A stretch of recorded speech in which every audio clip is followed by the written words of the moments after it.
ఈరోజు సిరివెన్నెల సీతారామ శాస్త్రి గారి యొక్క పుట్టినరోజు.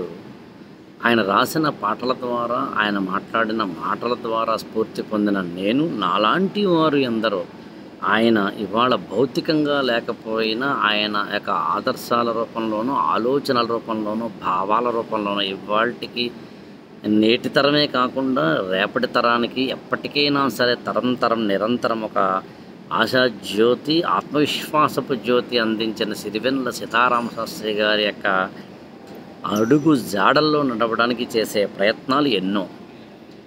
నేను ప్రస్తుతం సింగపూర్లో ఉన్నాను. నిన్న సింగపూర్లోని శ్రీ సాంస్కృతిక కళాసారథి, సింగపూర్లో ఉన్న తెలుగు అసోసియేషన్ వారి ద్వారా, ముఖ్యంగా శ్రీ సాంస్కృతిక కళాసారథి ఇక్కడ ఉన్న తెలుగు వారితోటి పాట షికారుకు వచ్చింది అని నేను రాసిన పుస్తకాన్ని ఇక్కడ చిన్నగా ఆవిష్కరించుకొని దానికి సంబంధించిన ముచ్చట్లు సరదాగా మాట్లాడుకున్నాం. కనీసం ఒక 40-50 మంది తెలుగువారి ఆత్మీయులతోటి కలిసి చాలా ఆనందం వేసింది. సీతారామ శాస్త్రి గారు 1980 ఆ ప్రాంతంలో శంకరాభరణం సినిమా రిలీజ్ అయినప్పుడు ఆయన పరిచయం, అంటే సీతారామ శాస్త్రి గారితో అదే కె విశ్వనాథ్ గారితో సీతారామ శాస్త్రి గారికి పరిచయం అయితే బాగుంటుందని విశ్వనాథ్ వారు ఇతరులందరూ కూడా కాకినాడ వచ్చినప్పుడు ఒక సన్మానం జరిగినప్పుడు ఆ సన్మాన సభలో మాట్లాడాలి ఎవరు, సీతారామ శాస్త్రి గారు అని ఒక చిన్న ప్రయత్నం. తీరా చూస్తే ఆ రోజున సీతారామ శాస్త్రి గారు గంగావతరణం అనే ఒక పాట రాశారు, కానీ విశ్వనాథ్ వారితో కలవడం కుదరలేదు. ఆ తర్వాత అదే పాటని విశ్వనాథ్ వారు సీతారామ శాస్త్రి గారిని కలవలేదు, కానీ ఆ పాటను తీసుకువెళ్ళి జననీ జన్మభూమి అనే ఒక బాలకృష్ణ గారి సినిమాలో పెట్టడం జరిగింది 1984లో, of course with the permission of Sitarama Sastry గారు.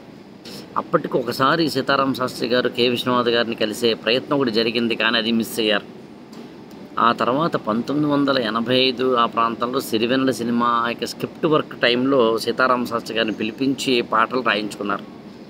1986లో సీతారామ శాస్త్రి గారి బర్త్డే నాడు, అంటే మే 20 నాడు సిరివెన్నెల సినిమా రిలీజ్ అయింది.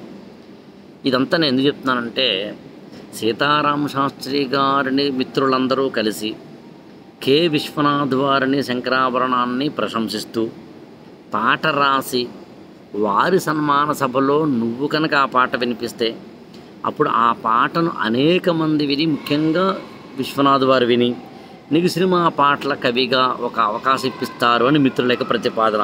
వర్కౌట్ కాలే. ఆ తర్వాత విశ్వనాథ్ వారిని కలిసేందుకు ఇంకొక ప్రయత్నం, కె విశ్వనాథ్ గారిని కలిసేందుకు సీతారామ శాస్త్రి గారు, ఇది వర్కౌట్ కాలే. కానీ ఈ పాటని ఎవరో తెలియని వాళ్ళ ద్వారా విని ఆ పాట ఎవరు రాశారని కనుక్కొని సీతారామ శాస్త్రి రాశారని తెలుసుకుని, అది కూడా అప్పటికి 4 ఏళ్ల కిందట రాసిన వారెవరు, సీతారామ శాస్త్రి ఎవరి కోసం అంటే మళ్ళీ తన కోసమైన విషయం తెలుసుకుని కె విశ్వనాథ్ గారు ఆశ్చర్యపోయి ఆ పాటని జనని జన్మలో పెట్టి ఆ తర్వాత సిరివెన్నెల సినిమాలో అవకాశం వచ్చింది. ఎందుకు చెప్తున్నానంటే, ఒకసారి ఒక అవకాశం మిస్ అయినా, 2 సార్లు మిస్ అయినా, ఎన్నిసార్లు మిస్ అయినా జీవితంలో పని చేసుకుంటూ వెళ్ళిపోతే, ఆ పనిని ఒక పూజా విధానంగా చేసుకుంటూ వెళ్ళిపోతే, పనియే ప్రత్యక్ష దైవం అనుకుని చేసుకుంటూ వెళ్ళిపోతే, కర్తవ్య ఆచరణలో మునిగిపోతే, ఫలితాన్ని ఆశించకుండా నీ పని నువ్వు చేసుకుంటూ వెళ్ళిపోతే, అవార్డుల కోసమో, రివార్డుల కోసమో, పేరు కోసమో, ప్రతిష్ట కోసమో, డబ్బుల కోసమో, సన్మానాల కోసమో, మరొక దానికోసమో వెంపర్లాడకుండా సినిమా పాట రాస్తున్నా, టీవీ సీరియల్ పాట రాస్తున్నా, ఒక పాటని పనిగా చేస్తున్నా, పనే పాట అవుతున్నా,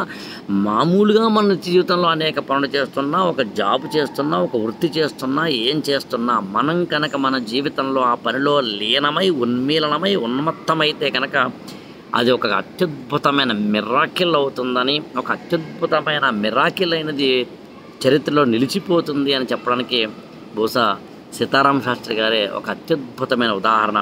ఆయన గురించిన ఎన్నో విశేషాలను ఇప్పటికే నేను పాట షికారుకు వచ్చిందనే పుస్తక రూపంలో రాసి ఉన్నాను, కాబట్టి ఆ పుస్తకం చదవడం ద్వారా మరిన్ని విశేషాలు తెలుసుకునే ప్రయత్నం చేయమని కోరుతున్నాను ఆయన బర్త్డే సందర్భంగా.